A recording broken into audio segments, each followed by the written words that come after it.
Aaron Pryor's fists moved faster than the eye could see. They called him the Hawk because once he locked onto a target, there was no escape. His boxing style was electric, chaotic, brutal, and unstoppable. But outside the ring, he fought an even deadlier opponent, addiction. A legend in the making, Pryor had the skills to go down as one of the greatest ever. But drugs, bad decisions, and a world that didn't know how to help him pulled him into darkness. What followed wasn't just a fall from grace. It was a slow-motion tragedy that stole years, health, and legacy from one of the most exciting fighters in history. This is the story of a champion whose real war began after the bell. Aaron Pryor was born on October 20th, 1955 in Cincinnati, Ohio, and the world he came into offered few chances and even fewer exits. Raised in a broken home, surrounded by poverty, addiction, and crime, Pryor's early life was more about survival than ambition. His mother, Sarah, did her best, but she struggled to keep Aaron and his siblings safe. By the time he was a teenager,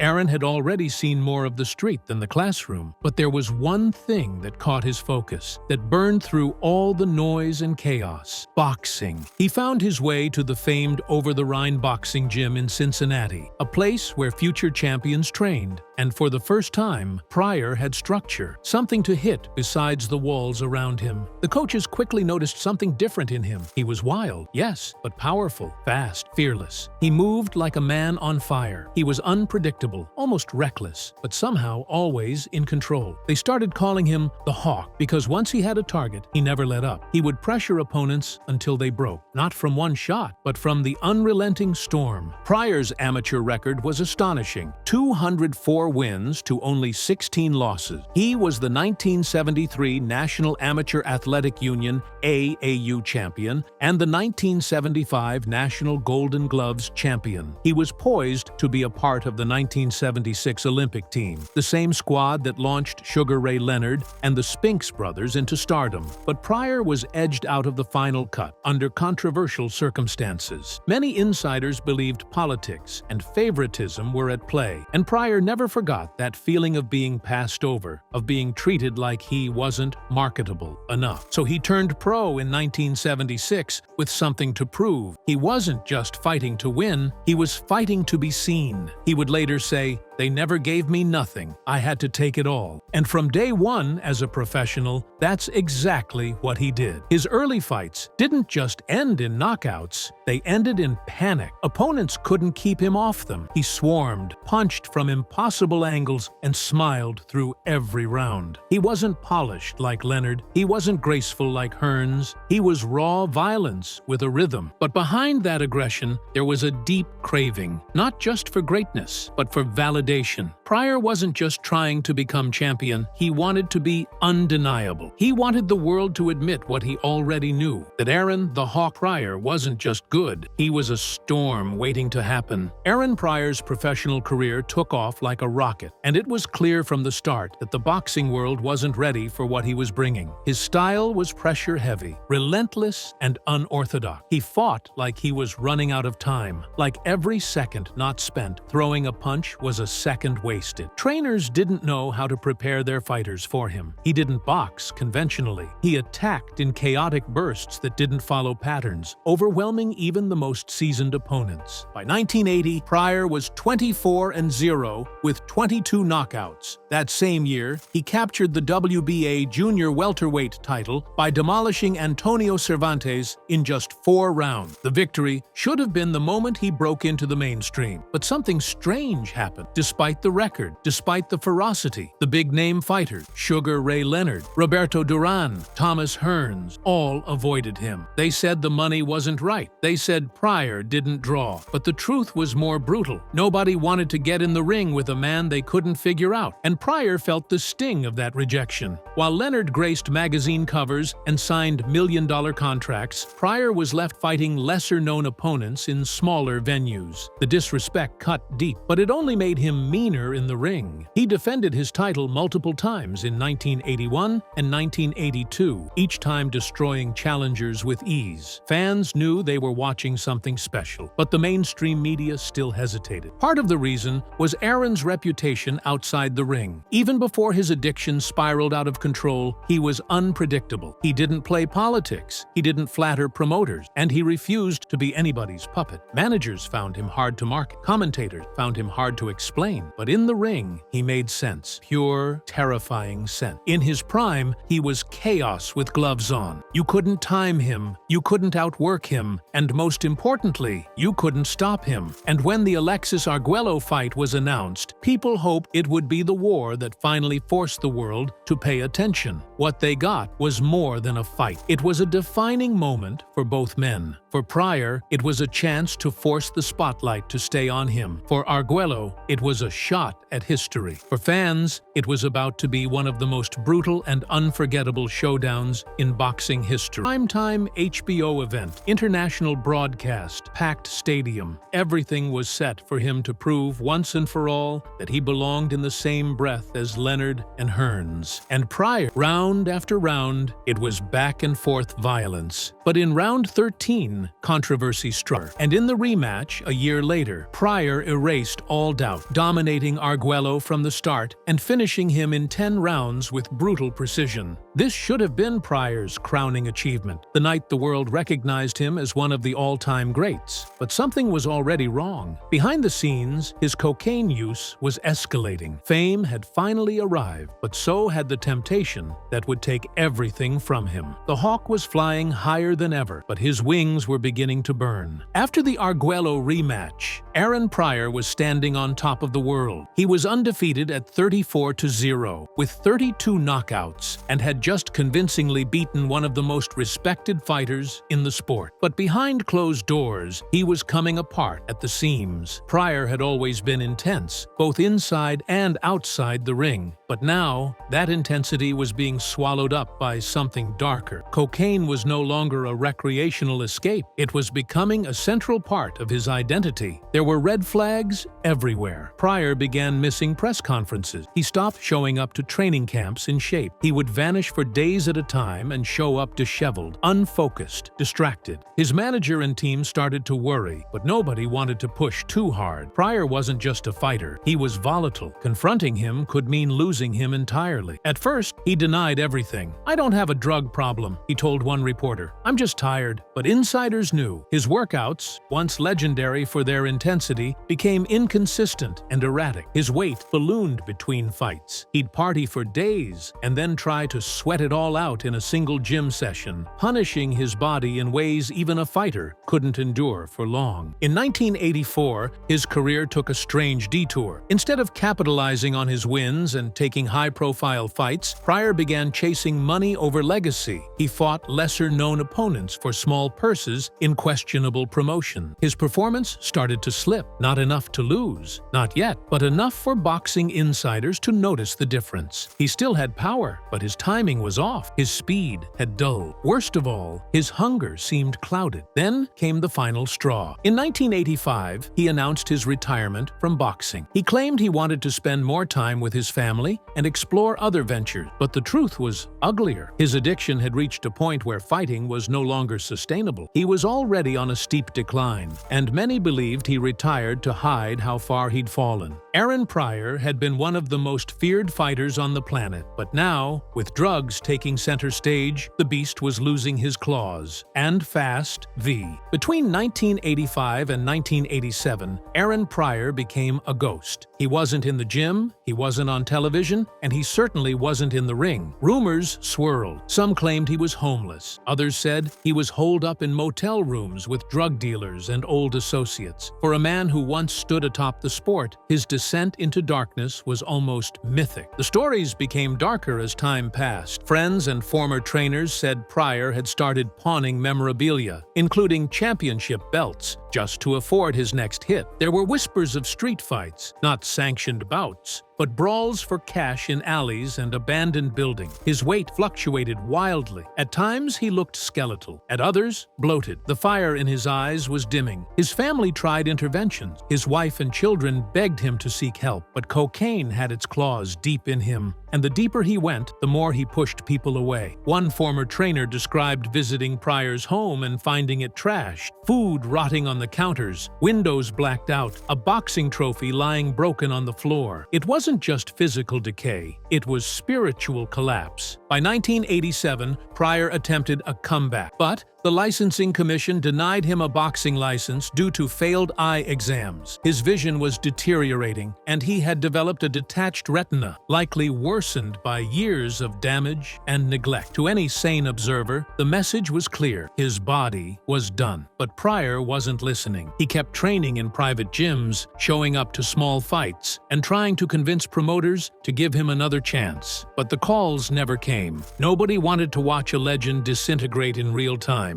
He was once the most feared man at 140 pounds. Now, he was a cautionary tale, a reminder of what happens when talent meets addiction and loses. These were the lost years, and they were filled with pain, humiliation, and regret. In 1987, Aaron Pryor was finally granted a license to return to the ring after claiming sobriety. The boxing world was skeptical but curious. Could the Hawk reclaim his former glory? Could the man who once mauled Alexis Argüello still throw down? Pryor believed he could, and maybe, deep down, he needed to believe it. He needed the crowd, the lights, the ring. It was the only place he'd ever truly felt alive. His comeback fight was against Bobby Joe Young, a solid but unspectacular fighter. Pryor entered the ring visibly slower, his reflexes dull, his timing off. By the middle rounds, it was clear this wasn't the same man. Young dropped Pryor in the 7th and won by TKO. It was Pryor's first and only loss, but more than a loss, it was a symbolic defeat. The myth of the Hawk had been shattered. He fought a few more times after that, winning against low-tier opponents in untelevised fights in obscure venues. Each time, he'd claim he was back. Each time, fans could see the truth. The speed was gone. The sharpness was gone. What remained was a shell. And yet, despite the evidence, Pryor wouldn't quit. He couldn't. Boxing had been his identity. Without it, he didn't know who he was. But the money wasn't enough to survive on. He wasn't getting pay-per-view cut. He wasn't headlining cards. He was fighting for scraps, both financially and emotionally. By 1991, the comeback quietly ended. No announcement, no farewell bout, just silence. The same silence that had haunted his darkest drug years, only this time there were no more spotlights waiting. The fans had moved on. The networks had new stars. Pryor was left to wander through a sport that no longer had room for him. And yet, he kept insisting in interviews, "I'm still the best there ever was at 140. Maybe it was denial, or maybe it was all he had left. By the early 1990s, Aaron Pryor was no longer fighting in the ring, but he was fighting for his life. After years of spiraling through addiction, broken promises, and failed comebacks, Pryor finally entered a long-term rehabilitation program. It wasn't his first time trying to get clean, but it was the first time he stayed. The drugs had ravaged his body and strained every relationship in his life, but there was still a flicker of something left. Not pride, but desperation. He was tired of running, tired of lying, tired of pretending he wasn't broken. He started attending Narcotics Anonymous meetings. He began speaking at schools, churches, and youth programs. He didn't sugarcoat his story. He told kids the truth, that fame doesn't protect you from addiction, and talent can't save you once you're hooked. His voice would crack during these talks, not because he was ashamed, but because he knew how close he had come to dying with nothing left but a few clips on ESPN Classic. Aaron's wife, Frankie, was a major reason he pulled through. She stayed during the worst years, through relapses and hospital visits, through arrests and overdoses. When he finally got clean, he credited her first. "She was my angel," he would say. "When I was falling apart, she kept the pieces." Together, they tried to rebuild a life. Pryor reconciled with his children, whom he had been mostly estranged from during his drug years. His sons, Aaron Jr. and Stephen, both struggled with the shadow of his legacy, but in time, they found peace. Pryor even began mentoring young fighters, not just in boxing technique, but in life choices. He warned them about the traps he fell into. He told them what it felt like to be the best in the world and lose everything anyway. He also found comfort in religion. A newfound faith gave him a sense of purpose. He wasn't looking for redemption in the public eye anymore. He was just trying to be better for his family, for himself, and for whatever time he had left. But though he found peace, the cost had been enormous. The boxing world had mostly forgotten him. The money was long gone. The health damage was irreversible. He had clawed back some dignity, but the years of brilliance lost to cocaine still haunted him. As he aged, he wore his past not like a badge, but like a scar. By the 2000s, Aaron Pryor was clean, but the consequences of his past were etched into every inch of his body. The eye damage that first kept him from being licensed never healed properly. He was nearly blind in one eye. His reflexes, once lightning fast, were now slow. He walked with a noticeable limp. Years of drug abuse and physical punishment had aged him far beyond his actual years. His net worth was a shadow of what it could have been. Estimates hovered around $50,000 at the time of his death, a heartbreaking number considering the millions he had once earned and the tens of millions he would have commanded had he peaked in the pay-per-view era. He sold off much of his memorabilia just to survive. Old robes, gloves, autographed posters, all gone. Items that could have sat in the International Boxing Hall of Fame were instead traded for rent money and rehab bills. He never owned a mansion. No fleet of cars, no endorsements. While Sugar Ray Leonard was appearing in commercials and attending red carpet events, Pryor lived modestly in Cincinnati. His home was humble, and he drove a used car. His lifestyle wasn't tragic because it lacked glamour. It was tragic because it didn't reflect the greatness he had once represented. And yet, perhaps the saddest part wasn't the money or the physical damage. It was how the sport treated him after his fall. While some legends were celebrated annually at boxing ceremonies and inducted with full honors, Pryor was given the occasional mention, always with a note about his addiction. It was as if his accomplishments had been footnoted by failure. The Arguello fights should have been replayed annually as masterclasses in grit and aggression. Instead, they were remembered mainly for the mixed bottle controversy. Pryor's name was brought up not with awe, but with caution, a tragic figure, a warning, an asterisk. Still, to those who really knew the sport, Pryor was irreplaceable. Mike Tyson once called him the most tenacious fighter I've ever seen. Promoters, fans, and younger fighters who studied tape knew that, for a brief window, Aaron Pryor was not just a great champion. He was an unstoppable force of nature. But greatness doesn't always guarantee grace. And in the case of Aaron Pryor, the aftermath was a sobering reminder that even the fiercest warriors can be forgotten when they fall. Aaron Pryor died on October 9, 2016, at the age of 60. The official cause was heart disease, a condition that had worsened in his final years. He died surrounded by family, with his wife by his side. But the final chapter of his life was quiet, too quiet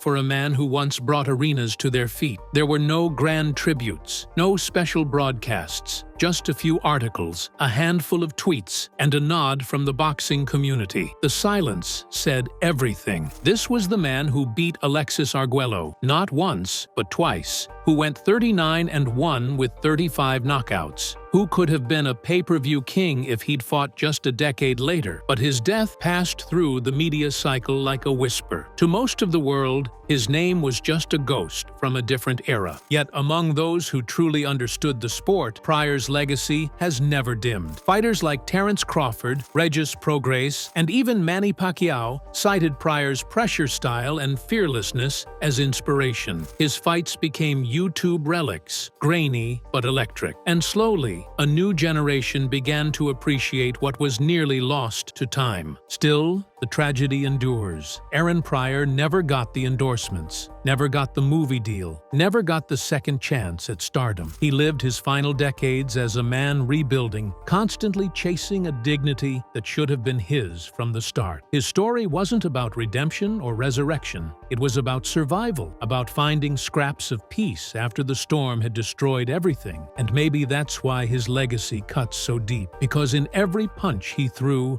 there was a man screaming to be seen. And in every fall he took, there was a warning that talent isn't enough, that the world isn't fair, and that addiction doesn't care who you used to be. Aaron the Hawk Pryor was more than a cautionary tale. He was lightning in a bottle, and when the bottle cracked, what spilled out was beautiful, terrifying, and unforgettable. But in the end, he died quietly, like a fighter who gave everything to the ring and had nothing left for himself.